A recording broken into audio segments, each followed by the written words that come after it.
तुम्ही कधी विचार केला आहे का, आई येडेश्वरीला येडी का म्हणले जाते? पुराण कथेनुसार जेव्हा सीता मातांचे अपहरण झाले तेव्हा श्रीराम त्यांच्या शोधात गावोगावी भटकू लागले. त्यावेळी माता पार्वतींनी त्यांची परीक्षा घ्यायची ठरवली आणि त्यांनी सीतेचे रूप धारण करून श्रीरामांसमोर प्रकट झाल्या.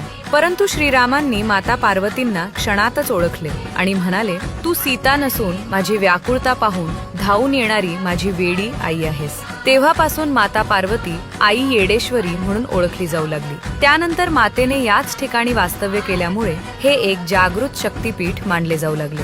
दरवर्षी चैत्र पौर्णिमेला येरमाळा येथे आई येडेश्वरीचा भव्य उत्सव साजरा केला जातो.